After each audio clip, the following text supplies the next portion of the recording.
Olá, pessoal. Na aula de hoje eu vou falar sobre as diretrizes curriculares para o ensino fundamental. Sejam bem-vindos.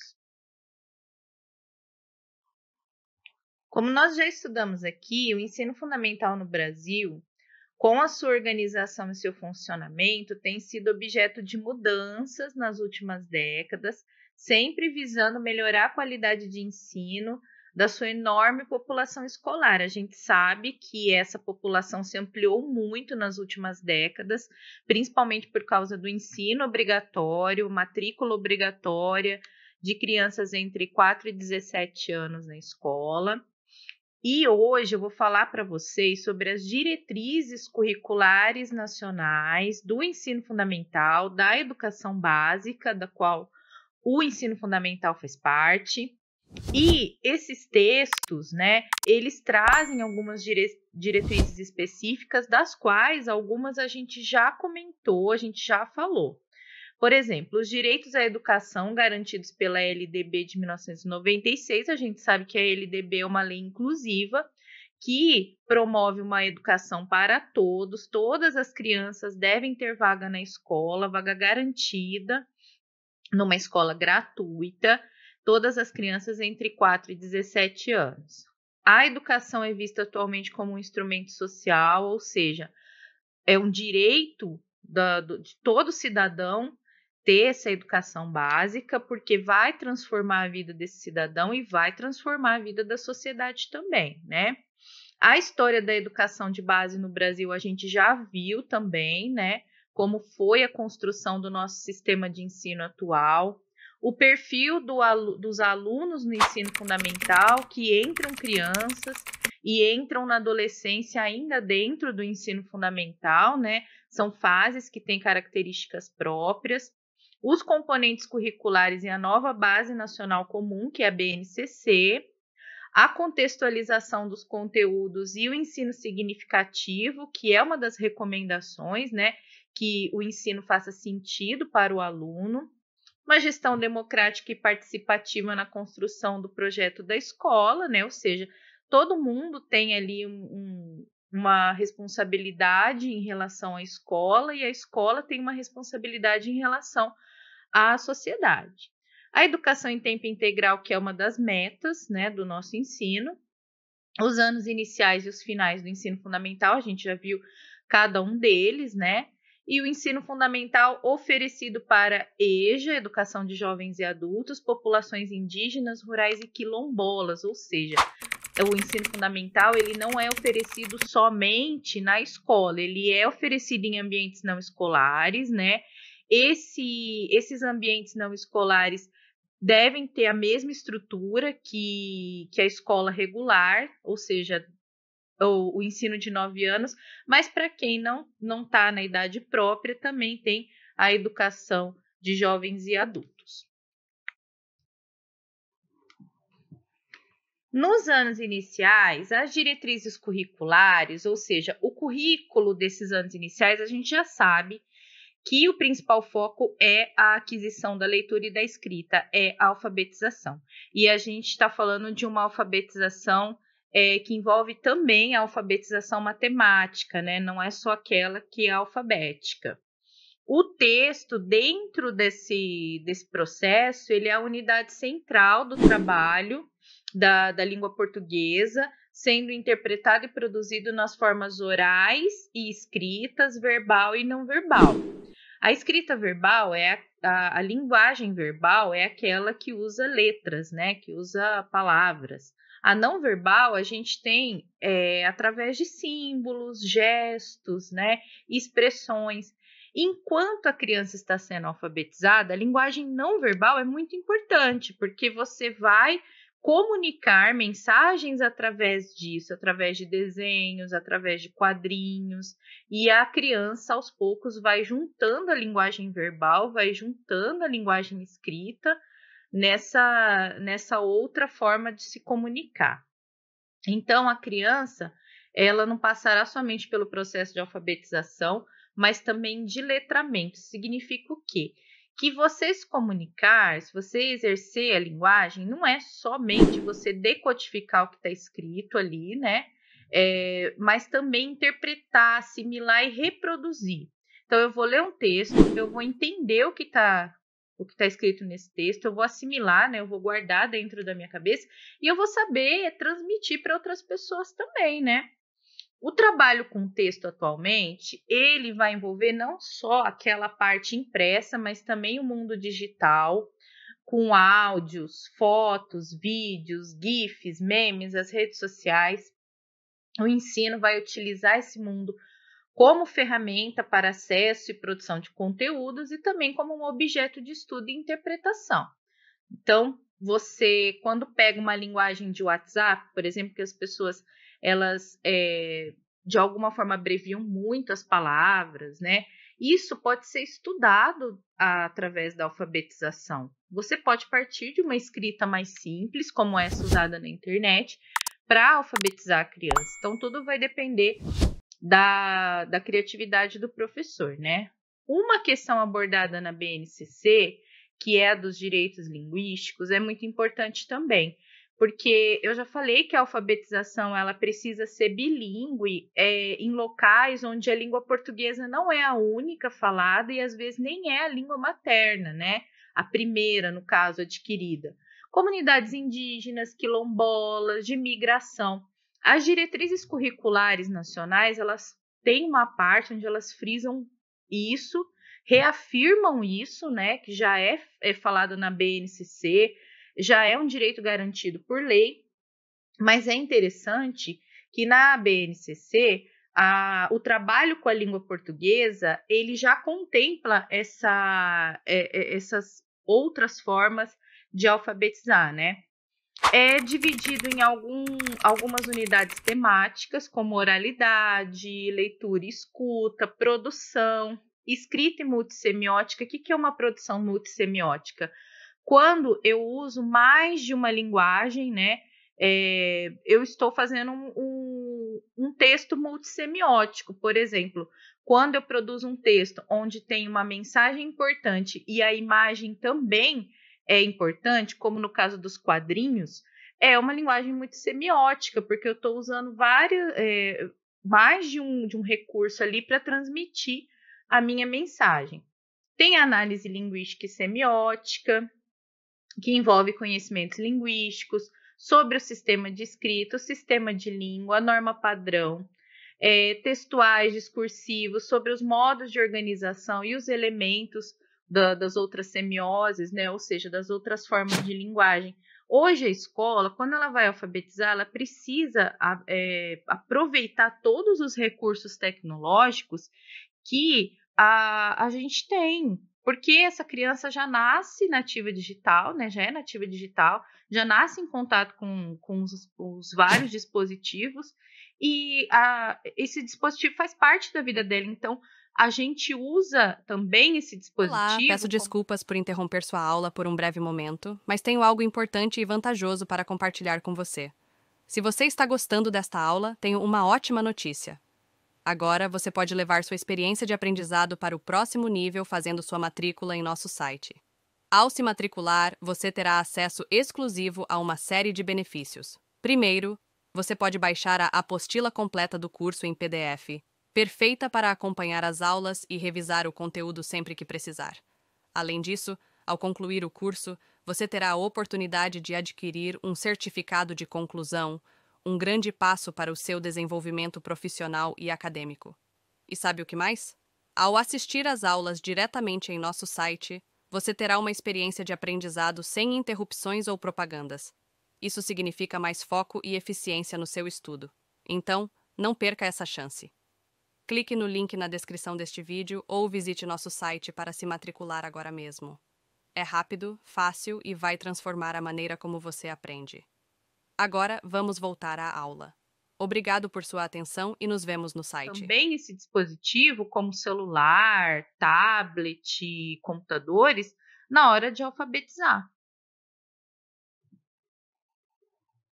Então, como eu já disse, o letramento e a alfabetização, ela não ocorre só com o alfabeto, ela ocorre também com números, no caso da matemática, né?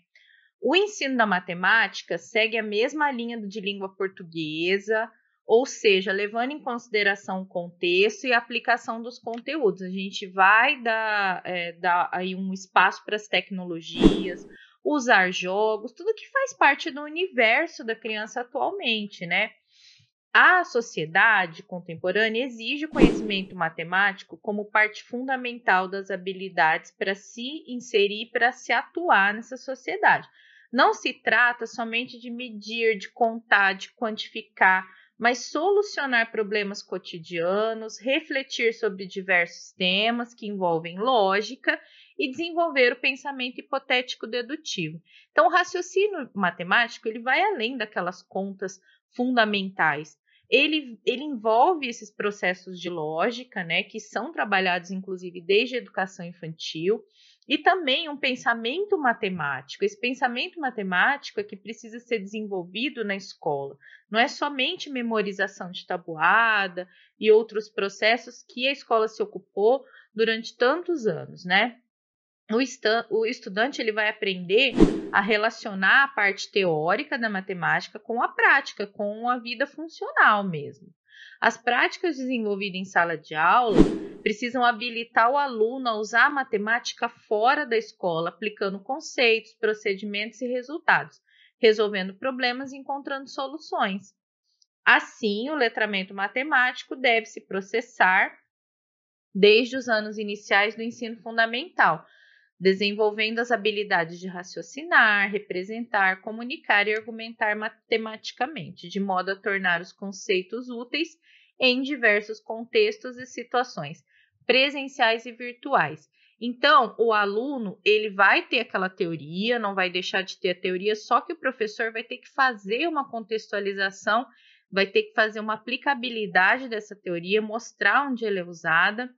Eu acho esse livro aí muito interessante, Práticas de Letramento Matemático nos anos iniciais, porque aí a gente sabe como que esse processo é feito dentro da sala de aula, né? E são vários autores, nós temos aí os organizadores, né? E então são diferentes visões, diferentes perspectivas do ensino de matemática atualmente. Uma outra forma importante de letramento é o letramento científico. Quem vai promover esse tipo de letramento são as aulas de ciências. Nelas, o aluno vai aprender a atuar de forma metódica, sistemática, racional, tanto em relação aos dados, aos fatos, quanto às suas ações como ser humano.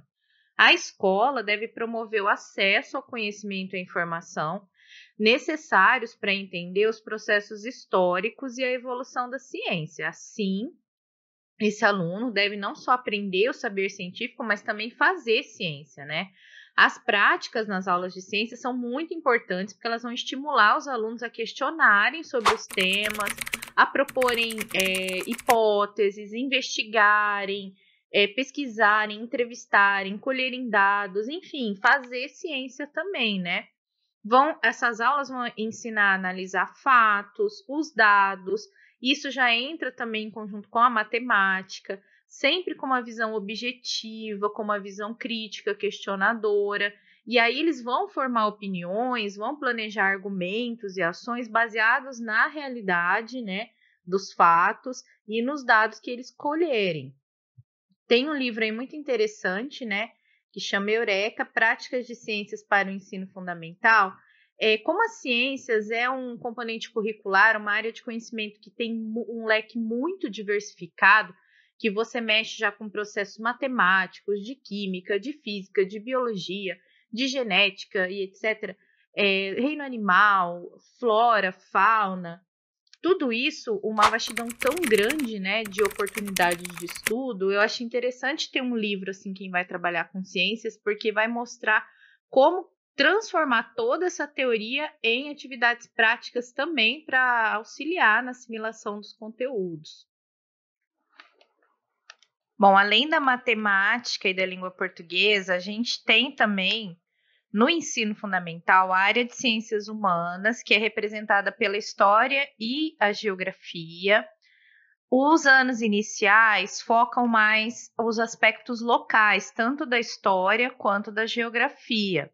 E mais tarde, os conceitos vão se tornando mais complexos e mais amplos.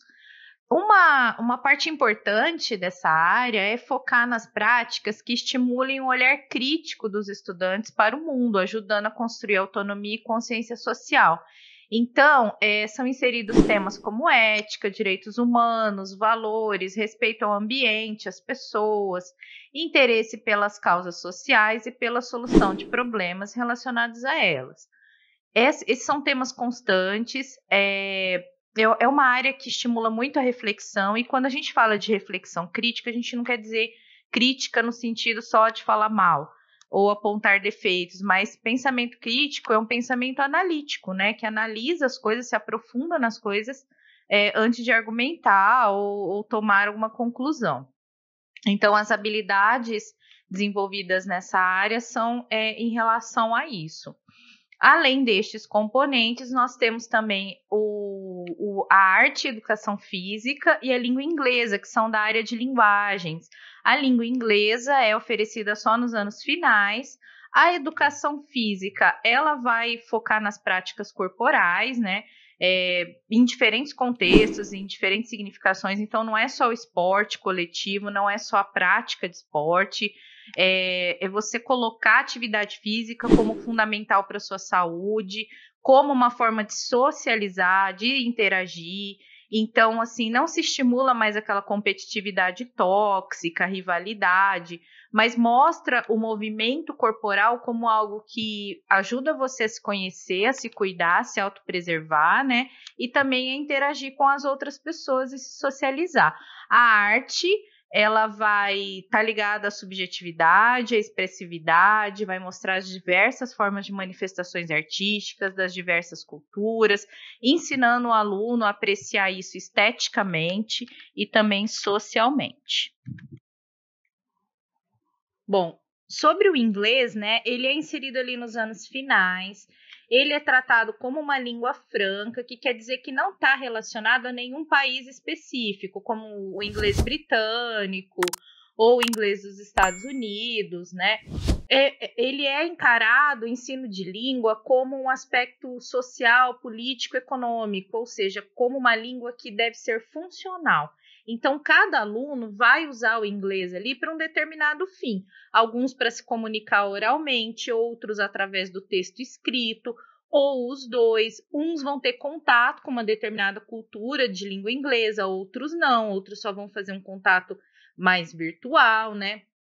Então, a escola, ela vai abordar esse aspecto que é chamado de multiletramentos, né? Então, uma língua, ela é aprendida em diversos canais de comunicação e em diversas situações linguísticas, né? Situações de uso. Então, ensinar a língua não envolve o certo e errado. Por exemplo, pronunciou errado, não é assim que se fala. Não é trabalhado mais isso, porque a gente entende que o inglês ele é falado de diversas formas ao redor do mundo. E se você aprender, por exemplo, o inglês britânico e for para os Estados Unidos, então não faz muito sentido. Faz sentido abordar todas as formas, né, para depois o aluno poder escolher de que forma ele vai usar essa língua inglesa. Para acabar, gente, a gente tem a última área de conhecimento, que tem o componente curricular de mesmo nome, que é de ensino religioso, tá? O ensino religioso, no ensino fundamental, ele não pode ser feito com proselitismo, ou seja, não pode ser doutrinação a respeito de nenhuma religião, então ele é não confessional, nem pode, inclusive, ser ministrado por sacerdotes ou representantes religiosos, como padres, pastores. Ele precisa de um professor específico, tá?